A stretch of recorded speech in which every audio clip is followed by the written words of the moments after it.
Nestled between the two turnarounds of the racer is a building that's not been used full time in quite a while, but it does have a pretty long history with the park.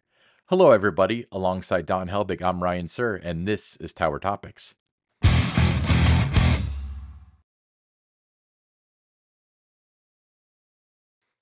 Tower Topics is a podcast by Kings Island fans for Kings Island fans because that's who we are and that's who we care about. Yeah, so Action Theater, it debuted in the park in 1994, but it was originally named after the first video. It was just called Days of Thunder, which was themed after the Paramount movie Days of Thunder, which actually is a pretty decent movie, even coming from a say non NASCAR fan. But it had obviously a race car theme, which was a video of a track. It had a pre-show, and it was actually on an IMAX screen, so it was very, very large and had moving seats along with it. Yeah, I mean, the timing was right. 1994, Days of Thunder, the movie, Tom Cruise in that movie, it had come out, so the timing was good and it got off to a good start. Guests seemed to enjoy it. Absolutely. So I think they kind of quickly realized that one video in there isn't going to last forever. So Days of Thunder lasted until 1997. And then in 1998, it shifted to a James Bond theme, becoming James Bond 007 License to Thrill. Which that one was pretty good. That was, it's obviously you can go a lot of directions with James Bond, but for the Paramount effort, it was pretty decent. I remember liking that video. What was funny though was a lot of the people that I knew that were just a couple years younger than me thought that James Bond was the original video in there because it outlasted a lot of the other videos, you know? Yeah, now, it was a very good show that was in there with the James Bond 007, A License to Thrill. But around this time, I think, is when the park realized that everything's about Mhm. location. And that was kind of off the beaten path, very difficult to find and get to, can only be found by guests who know where it was, kind of a thing. So it didn't draw the crowds that I think the park thought it would at the time. Absolutely. So the 007 video kind of fell victim to that. Well, I wouldn't say that. It had a pretty decent run, but it was replaced by Seventh Portal and Smash Factory, which were, I don't think they were officially video game themes, but that's what they always reminded me of. Yeah, I agree with you. That was kind of the vibe with it. Yeah. And then 2001 introduced Seventh Portal, an immersive superhero hero film, and Smash Factory, a crash test dummy experience. So, Seventh Portal, I think, was one of my favorites in there. Yeah, I think of the ones that have been up in there up to that point. That was probably my least favorite, Really? but it wasn't bad. It was Yeah. enjoyable. So 2003 saw what everybody knows as SpongeBob 3D. And then the side note was Secrets of the Lost Temple, which was my least favorite. So Secrets of the Lost Temple was, I guess, kind of a pseudo Indiana Jones theme. The only thing I remember about that was the video at the beginning was a lot of dialogue with the seats just kind of rocking back and forth, you know. But the SpongeBob one was fine. It had the 3D element, which I believe it was the first one and only one to have the 3D element. Am I correct? I believe you are correct. And what I remember about it, I mean, it was fun. It was cute, adorable. Uh, but if you had kids, and I had a young daughter at the time who just loved SpongeBob, uh, you'd go in, you'd watch it, and then they'd want to do it again, and they want to do it again, and you didn't really get to see the rest of the park because that's all your kids wanted to do was see SpongeBob in there. Yeah. So that's pretty much my extension of my extent of my knowledge of SpongeBob, by the way. So if we're gonna do SpongeBob trivia down the line, it better be from the video because I know that that one dude's allergic to pickles. For those who remember that, and he explodes when he eats one. Um, Yeah, s- but you're rekindling all kind of memories for me right now by talking about uh, these shows that were in there. And SpongeBob was probably for me the most notable one, and where I spent the most time in there with, just because again, I had the young daughter who loves SpongeBob.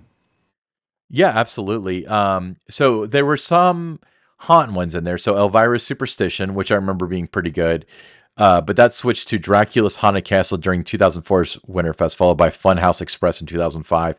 I think for Dracula's Haunted Castle, that was the one that was so bad that when people were leaving, the ride ops were apologizing to people.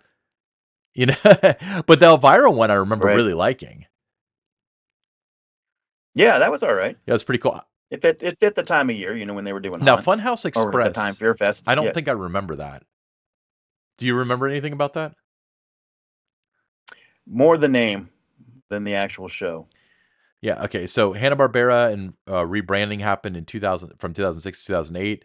The Fantastic World of Hanna-Barbera premiered in 2006, featuring characters like Yogi Bear and Dick Dastardly. So That one I enjoyed because that took me back to my childhood. Watching the Hanna Barbera characters. So I really enjoyed that one. and then 2008, the venue underwent a rebrand, becoming just action theater, coinciding with the removal of most Paramount theming. So that brings us up to 2008. In 2008, Action Theater closed prematurely for the season, and it hosted Urgent Scare on one of its sides, a Halloween haunt featuring a zombie infested hospital. That went away with COVID for some reason. Uh, and then in 2011 to 13, the theater's focus shifted to Dinosaurs Alive 3D, would replace the motion platforms with bench seating and a larger screen. The experience operated until 2013. It was initially an upcharge, briefly free for season pass holders, and reverted back to being an upcharge. So the thing I remember about the Dinosaurs Alive in 3D, I don't remember. It was Dinosaurs on Earth, I think was the actual video, right? That was Correct. on Netflix at the same time that obviously the one in the park was like a shorter version. It was like 10 minutes. The one on Netflix was about a half hour, but I remember just thinking that was so funny. But it was also kind of cool because I watched the video on Netflix, and then I watched it at the park, and I was like, "Well, I'm watching this on a really big screen." Yeah. And there were often times, and that goes back to what I said earlier. Just being back there off the beaten path, difficult to find and everything. Um, you know, Dinosaurs Alive 3D was a great show in there, and those that did go in and experience it really liked it. It's just not enough people were going in there to see it. Yeah, and I mean honestly, it's charging $2 or $3 to watch a video as an add-on to Dinosaurs Alive was a little vain, I think, to watch a video. I mean, come on. I think that it should have been free and it should have been used as a promo for Dinosaurs Alive. Of course, we've had this discussion many times. The gift of hindsight is very 2020. But um I feel like the theater it's off the beaten path, and I think that's what led to its demise. But also I don't think that if things aren't promoted, then they're not going to be seen. And then nowadays, I think that the big problem is that you've got Halloween Haunt and you got Winterfest, and you've never had better opportunities to use that theater. I mean, obviously you got Hotel Saint Michelle back there, so that would be a whole different thing. But let's take that out of the equation and say you can at least use one side. Yeah, you've got side A and say side B. Right. So why wouldn't you have a video, Elvira, something like that? Because I don't think the licensing would be a big deal for that because I think they're licensed through iWorks, which is the manufacturer. But for Winterfest, that's another indoor attraction, another indoor venue where you could have it would expand the offering. You could have a video of, sliding down a hill on a sled or finding Santa Claus or any myriad of possibilities. And it's I mean, to your knowledge, was that ever even discussed for Winterfest? Not to my knowledge, was it discussed. I think you get to that time of the year, you're getting guests that go back to where the Kings Mills Antigatos are. But Windseeker's not open or anything like that. So um, it just really, and it's dark, during Winterfest. So just again, just that awareness where it's at, how to find it. I think there's just a lot of challenges there because of location. Yeah. I mean, I understand that, but I still feel like the Winterfest thing, you're not attracting a whole lot of guests that have never been to the park before. I feel like the vast majority, if you said there's a new video in Action Theater, they would know exactly where they're going. Yeah, but I do think you're right in that side A. Yeah, I mean it would be an opportunity to do something in there that is Christmas Right, themed. and so it's a climate controlled building. I assume it's got heat because they use the bottom of the building during the winter for the tech services bay. It's just crazy. It's crazy that it's to like at least to our knowledge, it's never really been discussed. I mean, right now it's inaccessible to park guests, but you can see it from things like the Racer and Windseeker and stuff. But the only time you can really go in there is during Haunt because they host Hotel Saint Michelle on side B. Yeah, and that is one of the best mazes that I've experienced at Halloween Haunt. Oh yeah, it's definitely a stepped up effort. Um, but I feel like it's a pretty big sacrifice to have that in there. I wonder what they store on the other side now. I know they used to like for the soccer ball thing, they used to store those in there, but they don't do that anymore. So I wonder if they keep them in there. You know, it's you bring up a point though that you've got these venues that aren't being used. Guests they do see. If you're up in the Eiffel Tower, you're walking, in Rivertown, you see the old Crypt building, and not being utilized, this big gigantic building, and you go into, you ride Windseeker, you ride the Racer, you see that building back there not being utilized. So there's a lot of guests that do point that out. I would hear that a lot when I worked there is why aren't you using those buildings? Some would say they were an eyesore. I never really thought they were eyesores necessarily, but it's notable that there's nothing going on there. I think that there's nothing more tacky than having Halloween or Christmas stuff up all year, and that's kind of what it is. Because the haunt stuff for Tomb Raider is decently covered, but there's still a cave in the middle of Rivertown. And it's very apparent, and everyone wonders what it is, or they know that, oh, that's where they took out the ride and they have this haunted house in there. So I think that's like kind of super tacky. Um, and then with the action theater stuff, I mean, especially because they store a lot of the haunt stuff back there, you can see that from the Racer. I mean, it really takes away from the show element, but yeah, that's a shame. I wonder what it would take to get that in working order again. I don't know what kind of condition the building's in, really. I imagine it's all right since they use it for a haunt, but it'd be interesting to see if they ever choose to revisit it because that's something that they could do probably relatively inexpensively to have a new attraction for a year, you know? All right. Well, let's move on to the listener question. Josh from FYE Coasters, friend of the show. He said, if you could change one thing in Kings Island history, what would that be and why? If you can't answer that, then what is one thing you wish you would bring to KI to make it even more of a top destination to visit? Don, I'll let you start. This is an easy one for me, Brian. I think if there was one thing that if I could change it, I would have left the original antique cars and the Flying Eagles where they were. That looked beautiful. I mean, it was spectacular. I mean, just the way it was, if you were going from International Street down into Rivertown or you're going into Coney, it just looked beautiful with the cars. Then you went into Coney as you're going to Rivertown, you had the Flying Eagles. It just, was the most beautiful part of the park, I think. Um, and then they put Backlot Stunt Coaster there. So I would change that. I would have put Backlot Stunt Coaster in a different location. I probably would have put that where Firehawk was, which is where Orion is now. That's what I would have done. Yeah. I guess if I had to change one thing in park history, I mean, obviously there's a lot of bad stuff that have happened in the past 50 something odd years where I could go back and prevent, but I don't think that's the direction he's going with it. But actually the anti-car thing was the first thing that came to mind for me as well. Um, you know, I think that one thing that I would do is prevent Phantom Theater being replaced by Scooby Doo and the Haunted Castle. I think of all the trade outs that we've had for one ride for another, that's the biggest raw deal we've ever gotten. Where you got like a very unique, well themed attraction and it was replaced by a cookie cutter, terrible attraction. Hate to say, but absolutely. Now, and tying into that to answer the second part of your question, I think a good quality dark ride would probably make that would help round out Kings Island, and if it was done well enough, it would make a bigger. impact as far as a top destination.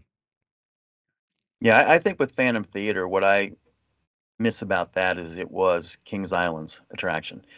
It was kind of you identify Magic Kingdom, haunted mansion with Magic Kingdom, where when people thought of Phantom Theater, you thought of Kings Island. You didn't think of any other parks because it wasn't anywhere else. So it was their own thing. And Scooby's in multiple parks, right? So it wasn't unique to Kings Island anymore. So I think that's where the miss was there too. I completely agree. I think another example for those of you who know is Figment at Epcot. That's one of the reasons why I love that little dinosaur dragon thing is because he's unique to Epcot and he creates his havoc solely at Epcot. So yeah, with Figment, he has such a personality, and you can read a phrase and say, "Oh, that's something he would say," or "That's not something he would say." And it's same was true for Phantom Theater. All the characters Mm. had personalities, and as a result of that, you felt like you knew them. Um, Maybe you would have the same with Scooby, but it's still like, I mean, there's a lot of IP out there, and would you necessarily mentally tie that in exclusively with Kings Island? Probably not.